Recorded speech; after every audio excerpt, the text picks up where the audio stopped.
Bulletin में सबसे पहले आपको बताएं कि अमरीकी सदर डोनाल्ड ट्रंप फील्ड मार्शल की सलाहियतों के मोतरफ सैयद आसिम मुनीर को बेहतरीन फाइटर करार दे दिया। पाकिस्तान के फील्ड मार्शल बेहतरीन फाइटर और शहबाज शरीफ अजीम इंसान है।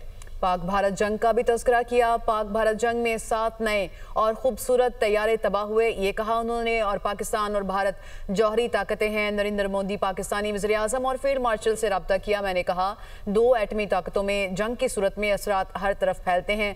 दोनों मुल्कों से कहा कि जंग की तो तजारत नहीं करेंगे, दोनों मुल्कों पर 250% टैरिफ लगाऊंगा। सरहदी हदूद की खिलाफ वर्जी पर अफगानिस्तान के अंदर जाकर भी जवाब देना पड़ा तो देंगे। वज़ीर दिफा का 2 टोक ऐलान। पाकिस्तान अपनी सरजमीन किसी भी दहशतगर्द हमले को अपनी सरजमीन पर बर्दाश्त नहीं करेगा। मुहिम जोई का जवाब सख्त और तबाहकुन होगा। कल शाम को ही जो है ये रैप अप हुआ सारा मामला, लेकिन सालिसों के ऊपर भी ये चीज़ यहाँ हो गई है कि क्या नीयत है काबिल की, उनकी नीयत में जो फतूर है वो सबको मालूम हो गया। दुआई की जा सकती है, दबा तो इस वक्त कोई नहीं। वो हिंदुस्तान के कहने पे एक हिंदुस्तान की प्रॉक्सी बन के पाकिस्तान के ऊपर जो है जो एक लेवरेज करना चाहता है अपनी पोजीशन जो है फॉर हिंदुस्तान जो है अफगानिस्तान के ज़रिए। वो मानते थे कि ये जो इनको रोकना चाहिए टीटीपी वालों को, और इनको ये हमारी सरजमीन इस्तेमाल करते हैं, सारी बातों में एग्रीमेंट करते हैं, लेकिन इसको राइटिंग में जो है वो देने को तैयार नहीं।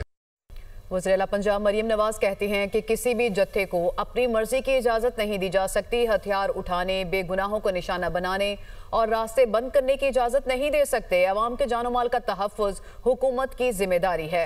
लाहौर में इत्तेहाद बैनुल मुस्लिमीन कमेटी से खिताब करते हुए बोली, एक जमात के लीडर ने कारकुनों को निहत्ते लोगों पर हमलों के लिए उकसाया। कोई जत्था हथियारों से लेस होकर सड़कों पे आ जाए और कहे कि मुझे मेरी मर्जी करने दी जाए, वरना मैं रास्ता बंद करूंगा, वरना मैं गोली चलाऊंगा, वरना मैं रियासत को यरगमाल बनाऊंगा। आपके जान की, आपके माल की, आपकी इमलाक की, आपकी इज्जत की, आपकी नामूस की हिफाजत बतौर वज़ीर आला मेरी जिम्मेदारी, मेरी मजहबी जिम्मेदारी, जिसके बारे में मैं अल्लाह ताला को जवाब दूँ। लब्बैक कितना खूबसूरत लफ्ज़ है। जब आप एहराम की हालत में होते हैं तो जब आप कहते हैं लब्बैक अल्लाहुम्मा लब्बैक, तो आप अल्लाह ताला के हुजूर आप ये कहते हैं पाक साफ होके कि अल्लाह ताला मैं हाजिर हूँ। आप लब्बैक के बारे में सोचें, आपके ज़हन में पहला ख्याल क्या आएगा? आपके ज़हन में पहला ख्याल जो आएगा वही मेरा मकसद है आज की बात करने का। वज़ीर आला KP सुहेल आफरीदी कहते हैं कि गुड गवर्नेंस के लिए जामे प्लान बना रहे हैं। सबसे पहले अमन व अमान की सूरत हाल बेहतर बनाएंगे।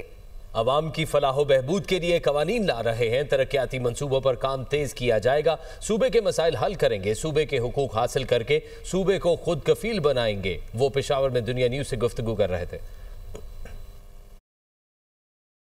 जो कवानीन हम इसके बाद ला रहे हैं इंशाअल्लाह ताला वो जो है प्योरली हमारे अवाम के लिए हो। देखिए जी, सबसे पहले तो अमन अमान की सूरत हाल है, इसको बेहतर बनाएंगे। फिर जो है हमारी गुड गवर्नेंस है, उसके लिए एक जामा प्लान हम तैयार कर रहे हैं जिसका ऐलान जल्द कर दिया जाएगा। और जो तरक्याती काम है इंशाअल्लाह ताला उसको स्पीड अप किया जाए। हम सूबे खैबर पख्तूनख्वा के हकूक, इनकी जो मदनियात है, इनके जो बाकी वसाइल है, इंशाअल्लाह ताला उसमें काम करके सूबे को मजीद खुद कफील बनाएंगे। वज़ीर मुमलिकत बराए कानून और इंसाफ बैरिस्टर अकील मलिक का कहना है कि वज़ीर आला खैबर पख्तूनख्वा अपने हल्फ की खिलाफ वर्जी कर रहे हैं। सुहेल आफरीदी ने हट धर्मी की आला मिसाल कायम की है। सुहेल आफरीदी को अवाम की फलाह बहबूद पर तवज्जो मरकूज करनी चाहिए। सुहेल आफरीदी जेल में बैठे शख्स के इश्क के मुब्तला हैं। गुफ्तगू करते हुए उन्होंने मजीद कहा कि सुहेल आफरीदी को बानी लॉ के बजाय आइन और कानून पर अमल करना होगा। आइन सजा याफ्ता मुजरिम की हुकूमती उमूर में मुदाखलत की इजाज़त नहीं देता। अब वज़ीर आला की जो डिमांड है ये बिल्कुल अनजस्टिफाइड है, ये अनकॉन्स्टिट्यूशनल है और ये आउटराइटली इलीगल है। इमरान लॉ जिसका जिक्र मैंने आपसे भी किया, इमरान लॉ क्या है? इमरान लॉ यही है जब कहा जाता है कि फलां कमेटी से आप इस्तीफा दे दें तो आंखें बंद करके उस हुक्म को मानते हुए इस्तीफा दे दिया जाता है। वज़ीर आला साहब ने इक़दामात उठाए हैं और अभी तक काबीना की तश्कील नहीं की, तो जाहिर बात है कि ये गैर कानूनी और गैर आईनी अमल है। जो शख्स 62-63 का मुर्तकब हुआ हो, जो सजा याफ्ता हो, जो अपनी जेल काट रहा हो, उसको कैसे जो है किसी पार्टी का ओहदा या किसी पार्टी के फैसले के ऊपर मशावरत, या वो कहे कि मैं पार्टी का ये हुक्म सादे फरमाऊंगा जिस सूबे में अगर उनकी हुकूमत है, तो ऐसा नहीं हो सकता। ये मावराए आइन और मावराए कानून है। चौधरी यासीन वज़ीर-ए-आज़म आज़ाद कश्मीर के उम्मीदवार बिलावल भुट्टो की ज़ेर सदारत इजलास में लतीफ़ अकबर, फैसल मुमताज़ राठौर, चौधरी यासीन और सरदार याकूब के नामों पर गौर किया गया। पार्टी की जानिब से बाकायदा ऐलान आज ही मुतवक्के है। आज़ाद कश्मीर कानून साज असम्बली में तहरीक अदम एतमाद भी आइंदा 24 घंटों में पेश किए जाने का इम्कान है।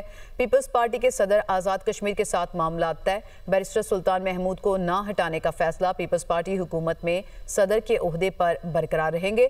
बैरिस्टर ग्रुप की बाज़ाब्ता पीपल्स पार्टी में शमूलियत। वज़ीर-ए-आज़म आज़ाद जम्मू कश्मीर का तहरीक अदम एतमाद का सामना करने का फैसला। चौधरी अनवारुल हक ने आज भी अपने दफ्तर में मसरूफ दिन गुजारा। महकमा सेहत के हवाले इजलास की सदारत की। नून लीग को हुकूमत तब्दीली के लिए ऐवान सदर के इस्तेमाल पर एतराज़। पार्लिमानी लीडर मुस्लिम लीग नून आज़ाद कश्मीर राजा फारूक हैदर की मीडिया से गुफ्तगू। कहा, ऐवान सदर में आज़ाद कश्मीर के सियासी बहरान पर 3 इजलास होना दुरुस्त नहीं है। पीपल्स पार्टी रहनुमाओं को इस मामले में एहतियात करनी चाहिए थी। पीपल्स पार्टी के कायदीन का ऐवान सदर में अहम इजलास जारी। ज़राए के मुताबिक सदर ममलिकत आसिफ अली जरदारी और बिलावल भुट्टो इजलास में शरीक हैं। इजलास में आज़ाद कश्मीर में अदम एतमाद से मुतालिक कानूनी अमूर पर गौर जारी है। सीनियर वजीर सिंध शर्जील मेमन ने कहा कि पाकिस्तान ने अफगानिस्तान को हमेशा पलकों पर बैठाया। भारत अफगानिस्तान के जरिए पाकिस्तान में दहशतगर्दी कराना चाहता है। ये हरगिज बर्दाश्त नहीं। पाकिस्तान को मैली आंख से देखने वालों को मुंह तोड़ जवाब दिया जाएगा। अफगानिस्तान जिसको हमेशा पाकिस्तान ने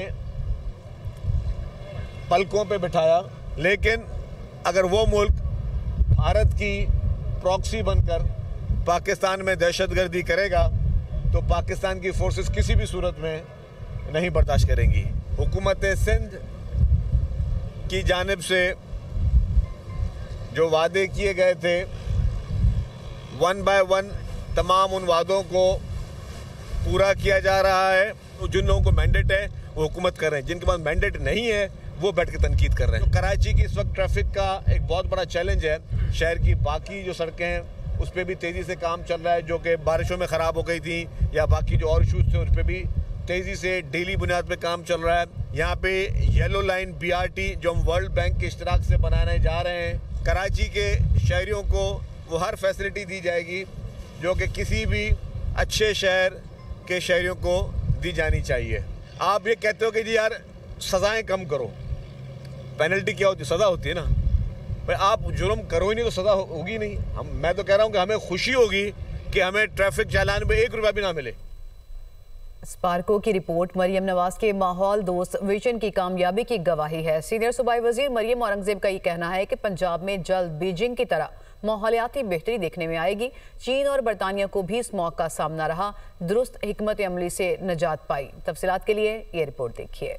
सीनियर सूबाई वजीर मरियम औरंगजेब का कहना है कि रवां साल पंजाब में फसलों की बाकिया जलाने में 65% कमी आई है। स्पार्को की सालाना रिपोर्ट में इंकशाफ किया गया। स्पार्को रिपोर्ट में गुज़श्ता और रवां साल बाकिया जलाने और फ़िज़ाई मयार की जांच के हवाले से मवाजना किया गया है। उन्होंने बताया कि गुज़श्ता बरस माहौलियाती खिलाफ वर्जियों का स्कोर 838 था, रवां बरस खिलाफ वर्जियों का स्कोर 294 रहा। वज़ीर आला मरियम नवाज के इक़दामात ने किसानों की सोच बदलने में अहम किरदार अदा किया है। 64 लाख एकड़ ज़राई ज़मीन में से 36 लाख एकड़ पर काश्त हो चुकी। 900 पर पहुंच जाने वाला AQI 400 पर आ गया। पंजाब हुकूमत के इक़दामात से AQI में बेहतरी देखने में आई है। मरियम औरंगजेब ने कहा, स्पार्को की रिपोर्ट मरियम नवाज के माहौल दोस्त विजन की कामयाबी की गवाही है। दुरुस्त हिकमत अमली और इक़दामात से समोग और माहौलियाती आलूदगी से निजात पाएंगे। नाज़रीन, पाकिस्तान के मुतादिद शहर स्मॉग की लपेट में है। फैसलाबाद की फ़ज़ा इंतहाई मुज़र सेहत AQI 385 को छू गया। और किस किस शहर में AQI की क्या सूरत हाल है, जानते हैं नुमाइंदा दुनिया न्यूज़ उसामा गौरी से। उसामा, आगाह कीजिएगा। देखिए, पाकिस्तान भर में स्मोक का मसला पूरी शिद्दत के साथ सर उठा रहा है और इस वक्त फैसलाबाद की बात की जाए तो फैसलाबाद फ़िज़ाई आलूदगी में सबसे आगे है। 385 एयर क्वालिटी इंडेक्स के साथ सर फहरिस्त है। लाहौर की बात की जाए तो लाहौर दूसरे नंबर पर है 328 एयर क्वालिटी इंडेक्स के साथ। और इसी तरह अगर दीगर शहरों की बात की जाए तो गुजरांवाला 247 एयर क्वालिटी इंडेक्स के साथ तीसरे नंबर पर, जबकि पेशावर 244 और सियालकोट 232 एयर क्वालिटी इंडेक्स के साथ 5वें नंबर पर मौजूद है। और मजमूई तौर पर स्मोक की जो शिद्दत है उसमें मुसलसल इजाफा होता हुआ नज़र आ रहा है। लाहौर के मुख्तलिफ इलाकों की बात की जाए तो इकबाल टाउन में सबसे ज़्यादा फ़िज़ा आलूदा रिकॉर्ड की जा रही है। वहाँ इस वक्त तकरीबन 583 एयर क्वालिटी इंडेक्स जो है वो रिकॉर्ड किया जा रहा है। रायवेंड रोड जो है वो 501, जबकि बेदिया रोड का जो एयर क्वालिटी इंडेक्स है वो 527 तक रिकॉर्ड किया जा रहा है। तो इसी तरह हुकूमत पंजाब जो है वो काम तो कर रही है, लेकिन ताहाल स्मोक की शरह पे काबू नहीं पाया जा सका और शहरियों की मुश्किलात में दिन ब दिन हमें इजाफा होता हुआ नज़र आ रहा है। और शहरियों को जो दिगर अमराज हैं उसमें भी उसमें दाखिल हो रहे हैं और शहरियों को तमाम तर एहतियाती तदाबीर पर अमल करने की हिदायत की गई है। जी।